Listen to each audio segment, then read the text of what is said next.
Well, happy Tuesday, everyone, and welcome to Cruise Chat Live. I'm Donovan, your host and travel agency owner with ELK Travel Co., your experts for Alaska cruising and cruise tours. And I am so excited for today's episode. We're joined with Rinat, the CEO of VentureAshore, one of our top shore excursion providers that we recommend to all of our clients and have booked quite literally hundreds of excursions for this year and next. And really excited to just dive deep into shore excursions in general, right? Because you obviously do more than just Alaska, but really focus on Alaska. As you know, we're in the first part of May. The first cruise ships have been going out to Alaska.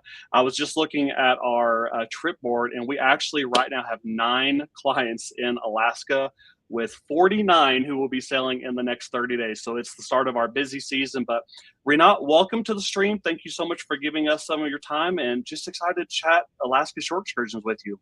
Yeah, Donovan, thank you so much for having me here. I'm excited to talk about shore excursions, and in particular, Alaska shore excursions. Fun fact about me, even though I've been 25 years in the cruise space, I actually started my career on cruise ships up in Alaska. So I did that for 4 years, 4 summers in Alaska.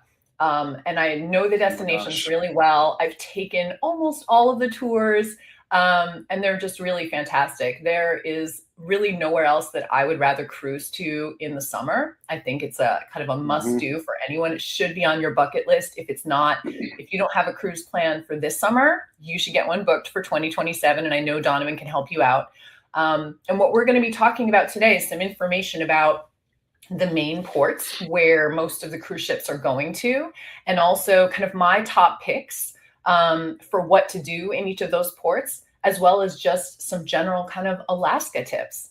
So we can kind of dive into that. Any questions that you guys have as we're chatting or things that interest you, feel free to kind of pop that into the chat, into the comments, and Donovan and I will be, happy to pull that into the conversation. Absolutely. I'll be watching the chat as you're talking all things Alaska. So I'll let you roll right on with it. Yeah. Okay, great.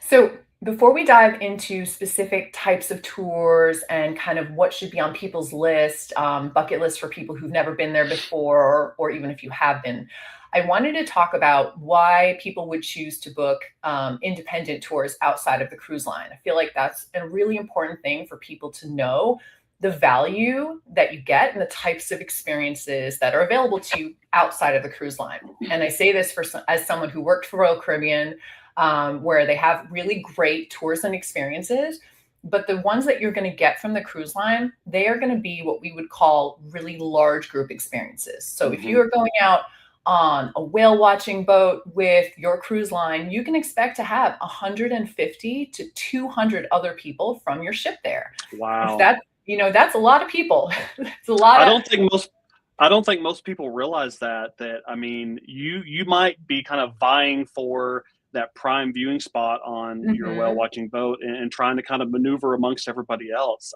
I don't even know that I quite realize that. That's crazy. Yeah. And if you're there with your family, Donovan, you got your kids, like you imagine, okay, now I'm going to have to put my kids on my shoulders or something like that. It's not ideal. And it's because, cruise ships are built to carry lots of people, right? So, your average cruise ship is going to have anywhere from 4,000 to 7,000 people. And so the shore excursions that they sell also have to be able to accommodate a lot of people. And so for cruise travelers who are looking for just a much better experience in a smaller group, or even a private tour, and they're also looking to save money, because again, today's economy, I think every dollar counts. We're all looking for value. We want to know that, we're working hard to earn our money. We should be spending it somewhere that we know we're going to get the best possible experience. And that's where independent operators can help deliver that. And what VentureAshore does to make sure that every single cruise traveler is covered and that you can travel what we call worry-free, we have 2 important guarantees in place.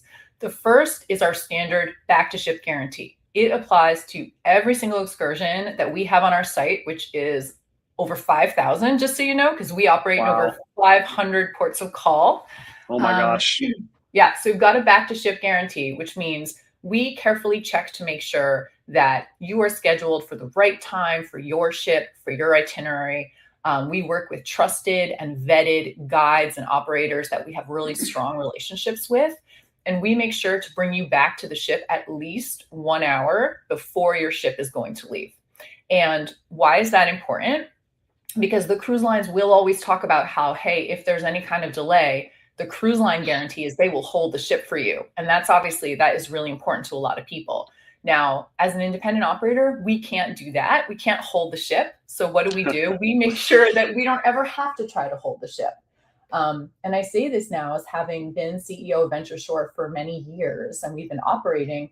We have never left a single person behind in any port anywhere around the world. Absolutely.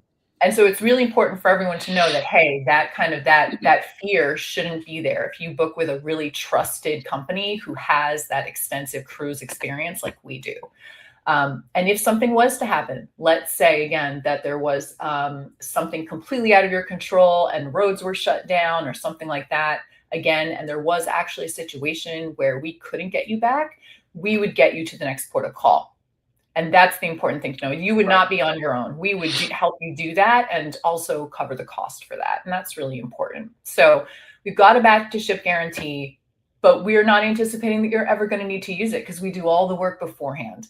And the other thing that we have is what we call our don't port, don't pay guarantee. And this is super important because especially in Alaska, you know, Donovan, the weather is all over the place, right? So it can vary a lot. Right? It can be beautiful and then it can be like really, really bad the next day. And so sometimes, or there's maybe a medical emergency on the ship itineraries can change. They can do it even last minute. And if that happens and somehow your ship is not going to port where it was supposed to for whatever reason, we have this don't port, don't pay guarantee in place to say, hey, we know you couldn't take the tour. You're not getting charged for it. Full stop. No hassle. Taken care of even before you get home, so that again you're not having to worry, you know, what's going to happen if we take care of all that for you. I have actually had clients, not in Alaska, but in the Caribbean, who had excursions booked with VentureAshore, and that happened. Their port of call was canceled for the day, and before they even got back home from their cruise, they already had their refund, and they had to do nothing. They just continued on and enjoyed the rest of their cruise. I already knew their excursion had been canceled because of their port cancellation, so it was super easy for everybody. Yeah. I mean, we wanted things to be easy. At the end of the day, we want everyone to go out and enjoy their cruise, right? And the tours and activities, the excursions they book are an important extension of what you're going to do with your 7 or 8 hours. So we kind of make sure that we've got the best experiences and that we we preempt anything that could happen to you out on your excursion. Let me ask, I'm curious, since you have kind of worked on both sides of it, right, with a cruise line, Royal Caribbean, and now on the VentureAshore side, in a lot of cases, the actual on-the-ground tour operators, the folks actually running the tour, in a lot of cases are actually the same people or companies, or can it be some differences there? Actually, we do kind of overlap with a lot of the same partners. It depends on the destination. But again, you'll find much better rates through us because we're not going to have the high cruise line markup. And the reason that I mentioned that, I think it's just a great little point, is I have a lot of clients who come to me and they've been doing their research, right, and looking everything up. And they'll send me a Viator or a TripAdvisor excursion. They'll say, well, what do you think about this? And I always tell people, like, the problem with booking with those type of sites is there is no guarantee of who's actually running that excursion, and you don't have those same protections in place that you just detailed out for us. You know, should something happen, I don't really have any recourse to kind of jump in and help them because you don't actually know who is operating that excursion. And I just bring that up to say VentureAshore is partnering with, again, in how you phrased it, vetted, reputable companies who have been on the ground in Alaska or elsewhere doing these excursions, providing these experiences to folks for a long time. It's not you're not partnering with fly-by-night folks who just opened up shop yesterday. No. And I think I'm glad that you mentioned that because I think obviously Viator, TripAdvisor, these are big companies, you know, they do a lot of business. We proudly stand in the cruise excursion space and we love it. And this is where we are and we want to focus here. We're not trying to sell every single type of tour and experience out there for anyone going anywhere. I think our experience, you know, again, I think within my team, who are amazing, by the way, they're passionate, they're dedicated, they love cruising. We have got over 150 years of kind of total cruise experience. And that's why we do what we do. And that's why we work on cruise and shore excursions. We're not trying to be everything to everyone, like Viator, like TripAdvisor. We're going to only partner with the best of the best and bring that to today's cruise traveler.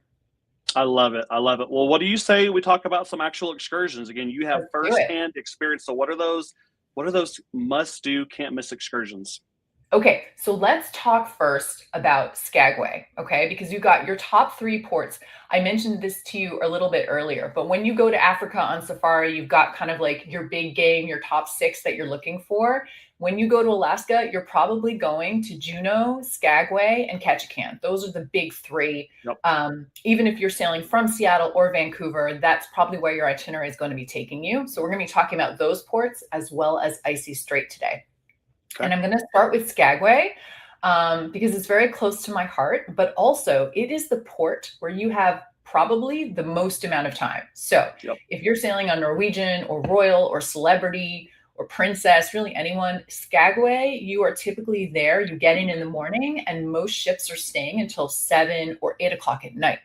Yep. Why does that matter? Because that means you can probably do 2 shore excursions if you want to in Skagway, but it's the only port that you can do that.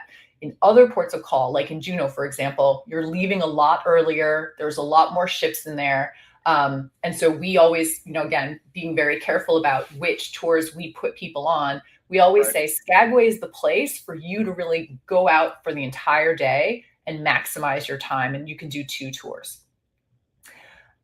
What I would talk about, what I would love to do in Skagway if I was going up there next week, what I would book is what I call kind of the hike and float type of experience. And so Skagway is the most remote port out of those 3. Juneau, obviously, very big destination. Ketchikan as well. Skagway feels very remote. It's in the middle of these gorgeous mountains. It's like nestled in between. Mm-hmm. It's the place to get out into nature and really spend a lot of time in really feel like you're in the wilderness. So kind of the 2 big types of tours that we sell a lot of and that people ask us for are helicopter tours, which we have a variety of different types of helicopter experiences, and this hike and float type of experience that you can do there. You get to go out, you have about what I would consider an easy hike. It's about 1 mile of a little bit of up and down and 1 mile of kind of like a flat nature walk.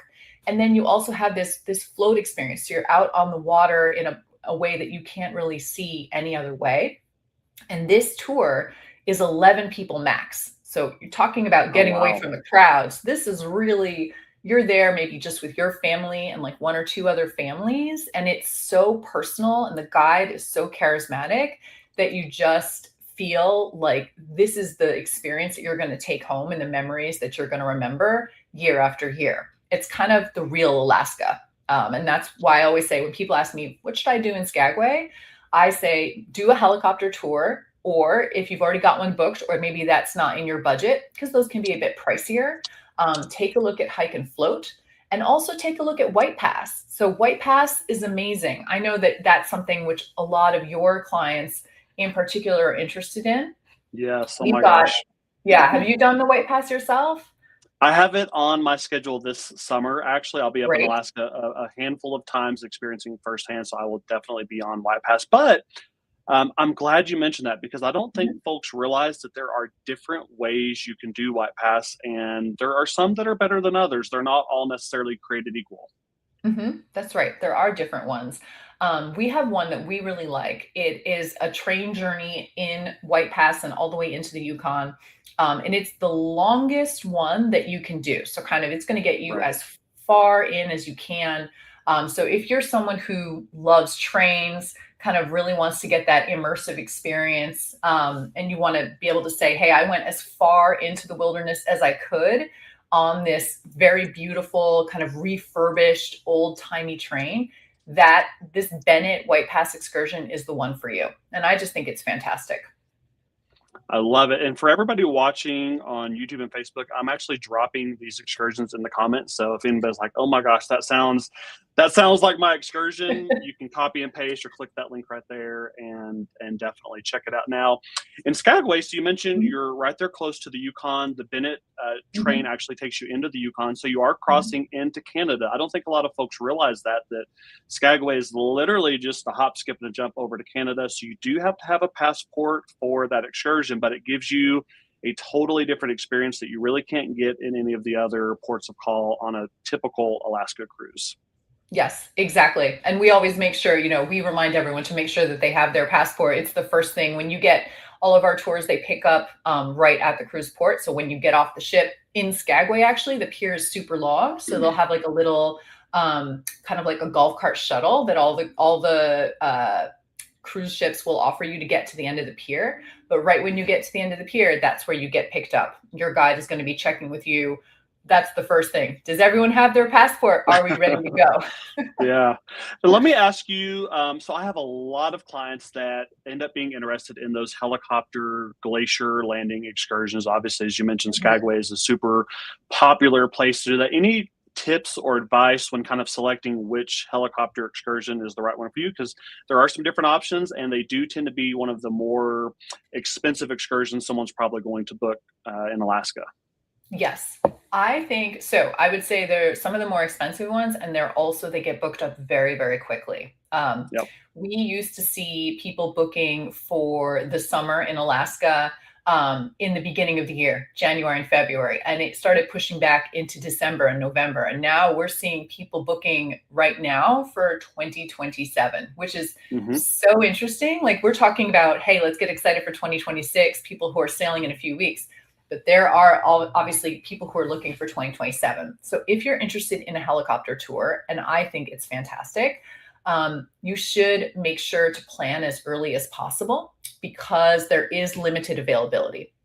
If you're only one or two people, even for 2026, you're fine. You can still go ahead and you can still snag those seats. But if you're a larger party, like 6 or more, there are going to be some dates which are definitely already sold out. So that would be my advice is take a look at the different choices that are there. Some of them are just a helicopter flight. And so I think that's really great for people who want to get, the vistas, the views, and other ones actually include a landing. That would be what I recommend. Okay. Because if you're going to go all the way to Alaska and book a helicopter tour, being able to have the helicopter land up in the snow on the glacier, and for you to be able to go out and actually, walk around. They do this great thing where sometimes the guide will actually get some water and pull it kind of out of the glacier for you to actually see, which is, kind of the freshest water in the world. Wow. That's that experience. Again, you just can't get that anywhere else in the world. So if I had a choice of which one to book, that would be the one to do it. I love it. I love it. I have certainly booked that one for a lot of folks. Now, if you want to do sled dogs, that also is usually a Skagway option as well. Okay, perfect. I have a lot of folks that get interested in that too. Yes, and that is the one. So when you think of, dog sledding, Alaska, the history of Alaska, if you want to have that really genuine experience where you're doing the dog sledding in the snow, you want those beautiful pictures, you need to do it with a helicopter. We have other choices for dog sledding for people who don't want to go in a helicopter, who want to kind of more go and interact with the dogs, pet the puppies, which is adorable, very family friendly. But that one isn't going to be up in the snow. It's not going to be at a base camp, and you're not going to get that snow dog sledding experience. So just keep in mind, if you want that really authentic experience with the dog sledding, you need to do it with the helicopter. Awesome. Now, I think this might be a great segue. So if you're thinking, maybe not helicopter, but I want to do something similar, talk to us about float plane excursions over in Ketchikan. I know those are super popular there in the Misty Fjords, and then maybe you can touch on some of your Ketchikan tips and, top recommendations. Sure. Okay. So a float plane, for those people who've never been on one or seen them before, this is like a true Northwest, Seattle kind of Vancouver, Alaska thing, where these are planes that take off and land in the water. So the planes themselves, it'll be docked, but you're going to have to be able to climb from the dock over a little bit into the plane. So you need to be able to kind of be, physically comfortable with that. But then the rush of being slowly going in the water and then having the engines turn on and going much faster, and then you take off, that is really exciting. And so we do have a couple different choices in Ketchikan, again, which are very easily accessible for people to be able to go through the misty fjords and the mountains. And so that's more, you are seeing a lot of vistas much faster versus in Skagway, you have to kind of be flying for a little bit of time before you see them. So I think it's a great choice for people who are excited and enjoy those kind of adventures. I think it's absolutely a great bucket kind of experience for Ketchikan. And Ketchikan is very different to Skagway. So Ketchikan, in my opinion, out of Juneau, Skagway, and Ketchikan, Ketchikan is the most charming and authentic Alaska port and destination, where as soon as your ship docks, you can just walk right off. There's no shuttle.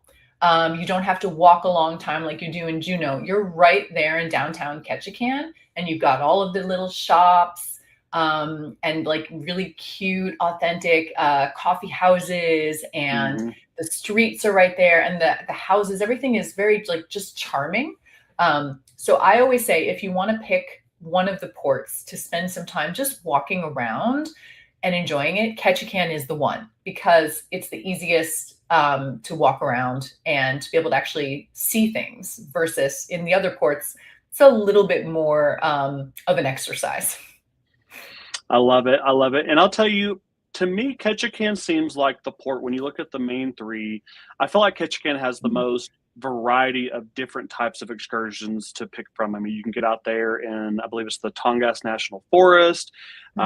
You can stay close into town, do the trolley tours. Of course, you have Creek Street that's right there that a lot of people like to do. If you like seafood, there's a lot of authentic seafood and, you know, crab options, and then fishing. And we actually, this is a great segue. We have a comment that came in on YouTube, somebody asking about fishing for king salmon. And so maybe you can just touch on fishing in general, and where maybe you can do some salmon fishing. Absolutely. So Ketchikan is one of the places to do it. There's king salmon, and then there's also halibut. So there's two choices. Those also do book up pretty fast, because there's going to be really strict limitations. Typically on the ones that we do with our partners, we're talking about 6 to 8 people max out on the boat. So it's really, you know, you're going to get out there, you're going to have a captain who knows where the fish are and where they have been in the past 24 hours. And they're going to take you out there, and you're just going to get hours on the water where you're able to do that fishing. Typically, there's a license that you need to get through the state of Alaska, but we assist with that. So you don't have to worry about getting it before your cruise. Everything is arranged through us and through your captain. And then if you catch a fish, which hopefully you will, this is a really exciting thing. You can either have it, depending on the size, et cetera, you can either have it packed up and shipped home to your house. It'll arrive fresh by the time that you get home. Or many cruise ships, and again, you need to check with your specific ship on this, but I can tell you from experience at Royal Caribbean, we always allowed people to bring the fish back with them. Okay, so it would come from the tour guide. You can't just stroll on up with your fish in a bag. But the captain would come back with you to the ship, and the fish could actually go to the kitchens, to the F&B department, and they would cook it for you. And you could have it that night on the ship, which is just, I mean, fresh as can be. That's too cool. That is too cool. Yeah. I love it. I love it. So I'm glad that you mentioned needing a fishing license there in Alaska. I think sometimes people might forget about that. A common question that I do get from clients is, you know, can I pack my own fishing pole and just fish? And I have found a lot of cruise lines do not allow you to bring fishing poles on board, but can you just touch on, is it really a good idea to try to just go out and fish on your own and do that? Or should you really kind of organize something so you're going to the right places, the right areas, that sort of thing? Yes. So unlike other places where you might just be able to kind of like fish on the side of a stream or something like that, Alaska is highly regulated. And for good reason, obviously. They're trying to really protect the local species and the industry and things like that. So I would not recommend that you try to bring your own equipment, besides the fact that the cruise ship probably won't let it on board and it's expensive. you need a license, and you need to be going out with a licensed operator to be doing that fishing typically in Alaska. And so again, we will go ahead and get everything set up for you before you go, but it's not the kind of place where you can just drop a line in a stream. Yeah, and it's funny because I know somewhere over the years there's been like like you just hear in the news, like someone fishing off the side of their cruise ship. You obviously absolutely cannot do that. Don't even try. You'll like kick off your ship, but you might end up a viral sensation if you want to try. Yes, it might be your big break. So, okay, Ketchikan, we've talked about kind of exploring town. We've talked about fishing. We've talked about float planes. Yep. What if you're a family? You've got little kids. What are some other good options in Ketchikan? Yeah. So I think two of the things that people really love in Ketchikan, you touched on one of them earlier. We have a lot of different types of experiences that are built around enjoying the local delicacy of crab. And those excursions, believe it or not, they sell out so quickly. So in terms of, we have different kind of like a seafood fest at a lodge and different things like that. People love them. I mean, the food is amazing and they sell out. So if that's something that, and it's good for families, if that's something that might be on your radar and you're sailing this summer, I would suggest you go ahead and get it booked. The other thing as a family that I think is really nice to do in Ketchikan is to take the trolley tour and to go see the totem poles. So a lot of people think, hey, I can see the totem poles if I just walk around Ketchikan. Not true. You actually, that's one of the things you can't see by walking around downtown. You actually have to go to the totem pole park. And it's really well worth it. I think it's a great place to go. I have fond memories of going with my parents when I was younger. And it's really, they're beautiful, they're colorful. Kids can kind of really run around and enjoy, and you can learn a lot about the history. There's nothing like going on the trolley and hearing the big bell dinging. Kids love that. So that would be my old-timey. Yeah. I love it. Now, let me ask, I'm sitting here looking through the Ketchikan excursions while we're chatting, and I do get a lot of people ask about this. So the name of the excursion is the Sea Crab Fishermen at Work. It talks about Deadliest Catch, right? Discovery Channel. Yeah. So is that the excursion that those folks are usually looking for? Okay. That is one of them. And that's really kind of the more adventurous one where you're actually out on the boat, experiencing, a little bit of what that entails. The ones that are less adventurous are where you get to go and have this amazing fresh seafood spread in a beautiful natural setting. And I think that's, again, that paired with a lovely walk around Ketchikan is kind of, you think relaxing, you think delicious. That's another thing people really like. And one other idea that just came into my mind is, and very family friendly, since you asked about that, we have several different options for people who want to kind of go out on the water, so not so much in the air. We have what we call our authentic boat adventure or boatsman experience, where you don't need to be an experienced captain or anything like that, but you get to go in kind of a Zodiac basically, but drive it yourself, just with your family your little group. It's what I call an Alaskan ATV. So it's kind of like, I think everyone who grows up in Alaska learns how to sail them, but you will obviously have all of your safety gear. You'll be taught how to use it. But it's not too hard to do. And it's something that anyone with no experience can go. And the kids really love it because, you're just out in the water and there's a lot to see. And you've got a nice amount of time to explore. So what I'm hearing is you're saying even I could pilot this boat and be successful at this excursion. I'm sure you'd be a pro. Yes. Awesome. Well, we have a couple questions that come in. One actually talking about Kodiak, so we can kind of pin that one for just a minute. But another question that came in, and I think I know the answer to this, but please chime in. They're asking about seeing whales and just kind of whale watching in general. The actual question is, what are the chances of seeing whales while fishing for salmon or halibut? I'm not too sure. I think you really need to be on a whale watching excursion, so you're going to the right areas. But kind of the follow-up to that is if you want to see whales, and I tell a lot of people this, yes, you can possibly see them from your cruise ship while sailing. But if you really want to guarantee that you're going to see whales, you really want to book an excursion, which that actually might be a good segue into Icy Strait Point, because I understand that is a great port to do whale watching in. Icy Strait is great, and also Juneau. So I say if you're going to Alaska, whale watching has to be on your list, really, because if you want to see humpbacks and you want to see orcas, and really, again, if you're going to be up there in June, July, August, that is the peak time that they are going to be there as well. And so Juneau especially, because the time in port is usually a little bit more limited, so ships are getting in around 7 or maybe 8.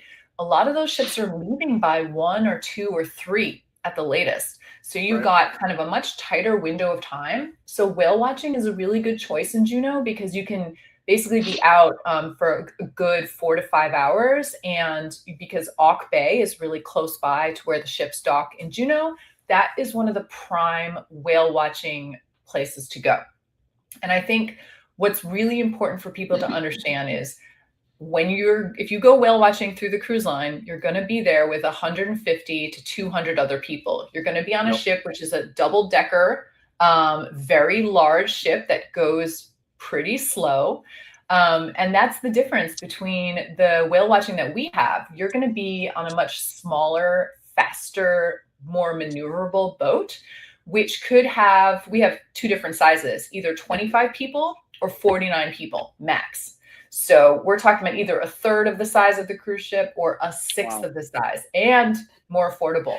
And it has all your facilities on board, and you get some nice treats to enjoy, etc. But you're not having to jostle at the railing or try to figure it out. And the whale watching boat itself, it only takes, because they're faster, about 5 to 10 minutes leaving from downtown Juneau to get to Auk Bay. So because the whales obviously are not stationary, they move around pretty quick.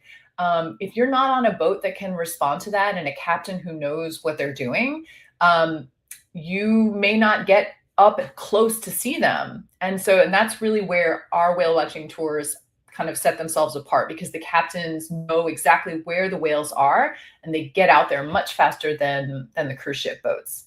I love it.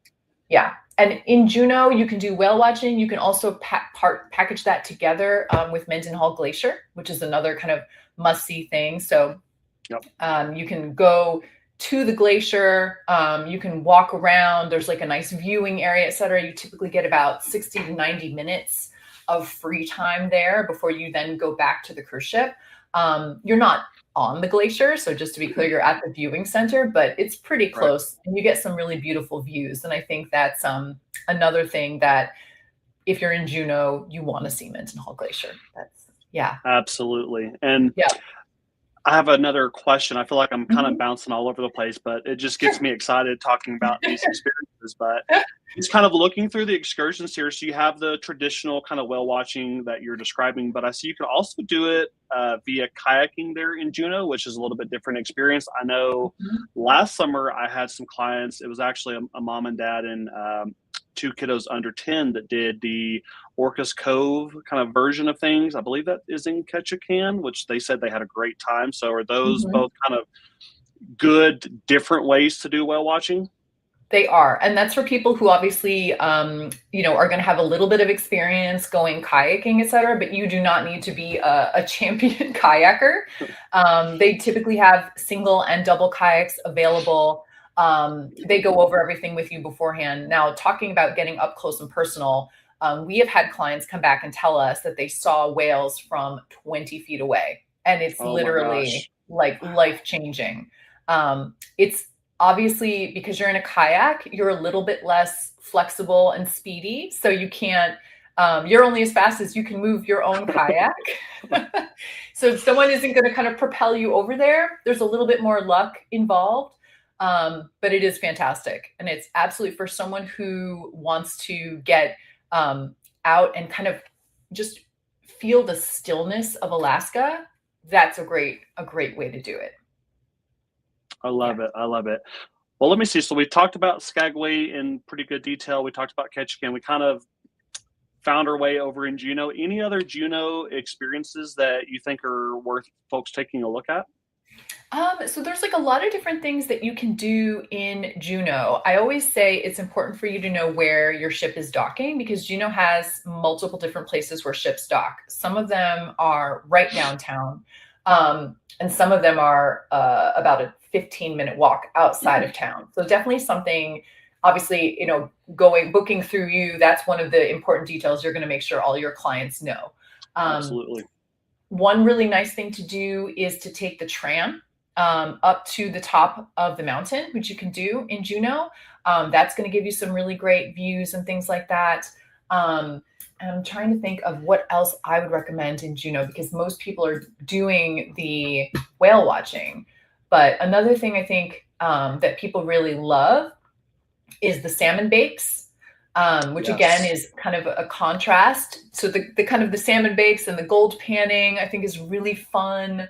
That's a great thing to do with your family. And then we've got some other different kind of more adventurous helicopter tours. So the big destinations for helicopter are Skagway and Juneau. And that's really where, if you're doing it in Juneau, you can kind of really get to be up in the ice field. There's the dog sledding and kind of a lot of different choices of what you can do there. Right. Absolutely. No, you're spot on. There's just so many different excursions that you can choose from. One that I don't know that I've actually ever booked it for somebody, but I'm pretty sure I have seen this on social media. It is a pricey excursion, but I feel like it is truly, like, when you think of once in a lifetime experiences, it's the Norris Glacier Seaplane paddle and hike experience. That one, to me, I mean, I've looked at it. You're like on kind of a smaller kayak type, device, and you're paddling through a glacier. I don't know if you're super familiar with that excursion, but I see that's something you can only really do in Juneau, I think.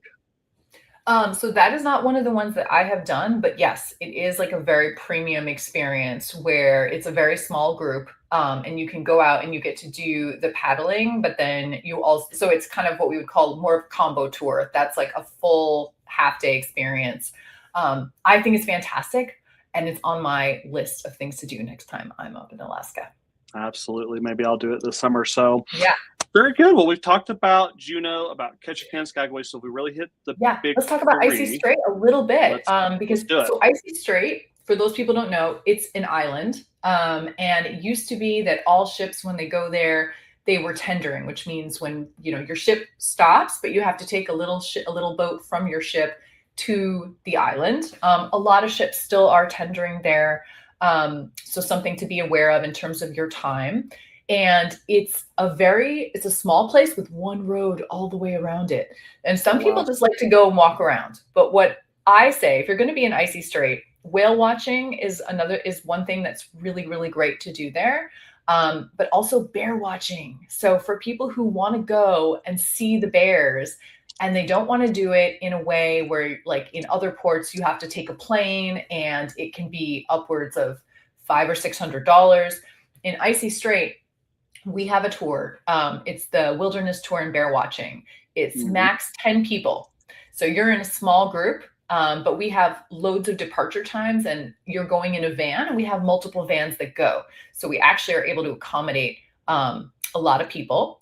And you're going in your small group, and you get to go out, and in addition to looking and seeing like otters and eagles and things like that, they take you to this really special place. It's a purpose-built elevated platform in the woods, and it's very close to where the bears typically are. I say typically are because this is not a zoo. This is not an enclosure. The bears are free to come and go. But we hear that about 80% of people who go on this tour are seeing bears, and they're seeing them from, I think it's about 50 feet away. So we're not talking about miles and miles. We're talking about, you can actually see them like they're right there. Wow. It's really cool. And that's something, there's so much interesting information available online about, the brown bears and different things in Alaska. This is a great place to authentically see them in a way which is, very respectful of their habitat, and very good in terms of ecotourism. But you're going to be up close, and it's really magical. I love it. Anything else you can recommend in Icy Strait, or really kind of brown bear, whale watching, like that is kind of top things? Those are the top things to do in Icy Strait. Yeah, it's a little bit less developed of a destination. It's not like Ketchikan, where you can have like potentially so many different things you could do. But its proximity to Juneau means that you're going to have really good whale watching as well, because it's right there on the migration patterns of the whales. Perfect. Really fast. I know we're running a little bit long, but this has been so much fun. Can you touch on quickly, one thing I love that VentureAshore does is the kind of bundle packs that kind of, bundle up some of the most popular excursions in these ports. Can you briefly kind of touch on what those look like in general? Absolutely. So, we found that there are a couple different tours and, that people really, really want to take. And so we have bundled them together. We actually have 3 different really popular Alaska bundles, where you get 1 tour each in Juneau, Ketchikan, and Skagway. They're exactly the same tours that if you bought them separately on the site, but you're getting a discount of up to 15% by booking it through the bundle. So same experience, but it's 1 click and you're saving money. So in addition to saving typically anywhere from 30 to 40% from your cruise line prices, now you're getting an additional discount on top if you just book them standalone through us. And we did that in response to just a lot of people asking and saying, hey, if we want to do 3, can we do that? And is there any kind of discount you can give us? And we said, yeah, we can do that. So we've got kind of our regular package, which is like must see, must do. We have a more premium one. This is for, again, people who want to do see those husky puppies and interact with them and do things like that. And then we've got another one, which is really focused on value. So we feel that nobody should ever miss out on doing an excursion in Alaska just because maybe your budget doesn't allow for it. And that's why we created these bundles, which are just, they're very popular. And because we prepare them in advance of the season, we don't sell out on those. And that's a really important distinguishing factor, because I know that sometimes people book something, and if it's not available, obviously that people can get, a little bit frustrated by that. If you're booking a package, it's going to be available because we have set it all up to make sure we have enough to meet demand. I love it. And just to give folks an idea, these bundle packs start as low as $249 a person and run just under $500 a person. So it really is a great value with what all you're getting. Right, for all 3 ports.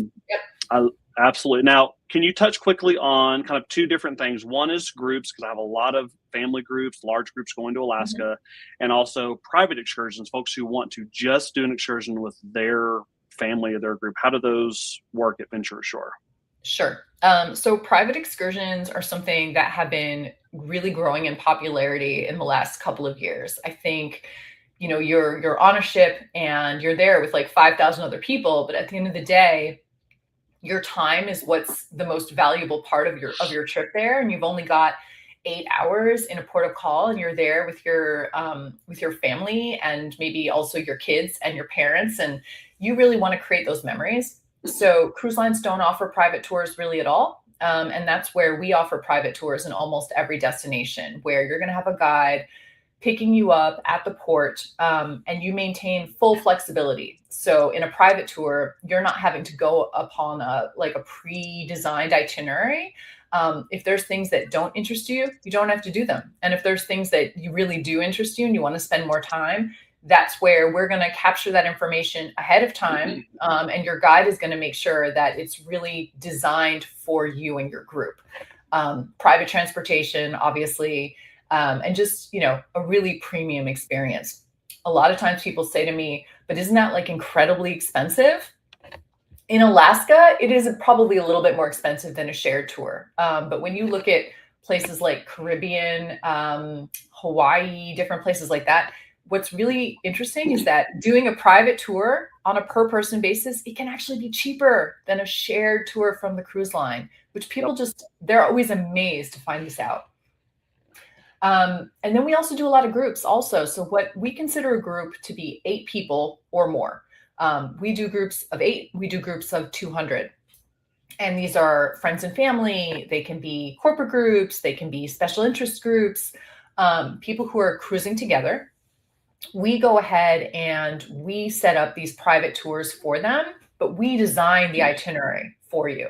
So instead of you booking, a 6-hour private tour with your guide and your transportation, before you even go out on the cruise, our special group team who are experts in this, they will go and say, okay, who's in your party? What do you guys like to do?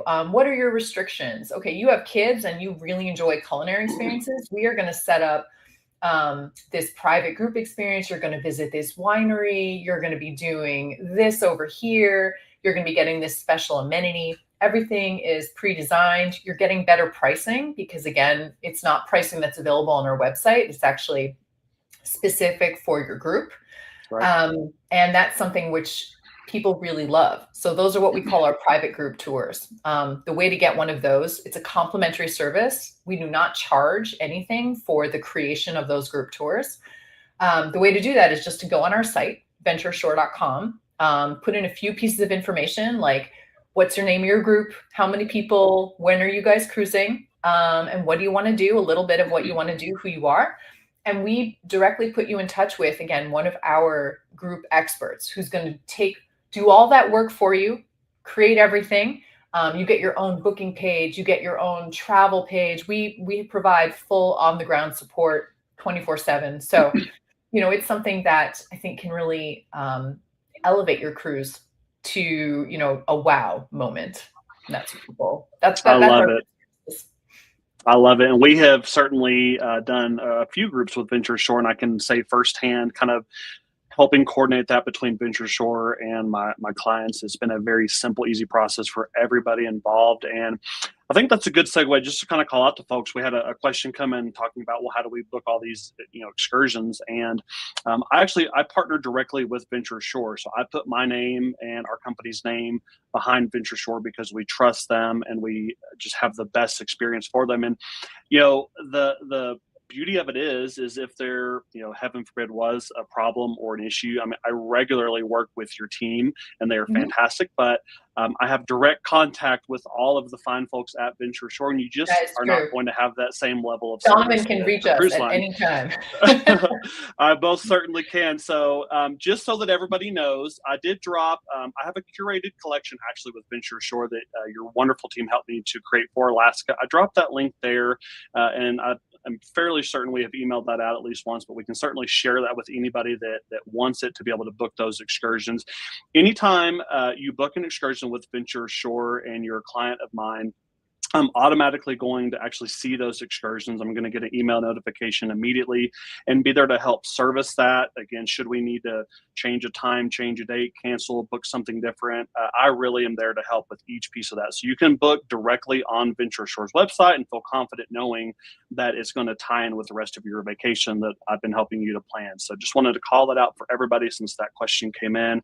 And then just really quick, this is like the number one question I get for Alaska is when to book the excursions, right? Everybody thinks they're going to miss out. So I always tell people it's roughly 6 to 8 months beforehand. Is that true? Do you have any insider tip on when to book excursions? No, I think you're spot on there, Donovan. So I would say 6 to 8 months in advance is the way to go. I think if you have like a larger group of people, or you're looking at some types of tours like helicopter tours that do absolutely sell out year after year, then I would say as soon as you know what you might want to do, go ahead and get it booked. The thing that people don't always know is that can they cancel something and get a refund? Like if you book through us, you can cancel and get a full refund, no questions asked, up to 7 days before the tour. So you can go ahead and grab that space and know that you got it. We're not going to be selling it to anyone else. And it's something that a lot of people take advantage of because I think that way they know that they're not going to miss out. So 6 to 8 months is good. I think there's already a lot that's sold out for this year, but there are still some great excursions available. So a lot of the ones that I mentioned, you should go ahead and contact us. We'll be happy to help. We love Donovan and Donovan's clients, and I think we've got a great relationship because I think you've got some great people out there. We love hearing about their cruise travels, and we'll be happy to help. Absolutely. Well, Rinat, this has been so much fun. I'm so excited for all of my clients that are going to be traveling to Alaska this year and next. And I know many of them will book their excursions with VentureAshore. The ones that have come back have had just the best reviews, the best times. And so again, that's why we feel so confident in partnering with VentureAshore to recommend for excursions. And as you said at the beginning, if anybody missed, it's not just Alaska. You have excursions at over 500 destinations worldwide. So if you're going to the Med, to Europe, to the Caribbean, there are some fantastic options there as well that you can browse. So folks, if we can help you to plan your next cruise, whether to Alaska, to Europe, or anywhere in between, we have a QR code here on the screen that'll take you over to our website. Schedule a quick cruise planning call so that we can talk through all of the different cruise options out there and get you booked on the perfect cruise for you. And then we can help you book excursions with VentureAshore and just have the absolute best cruise experience. So, Rinat, anything that you would like to leave us with before we say goodbye? No, I really appreciate you having me here. I love Alaska. I can't wait to hear about everyone's adventures for this summer. And have a great day. Absolutely. Thank you, everyone. Have a great rest of your week. Bye.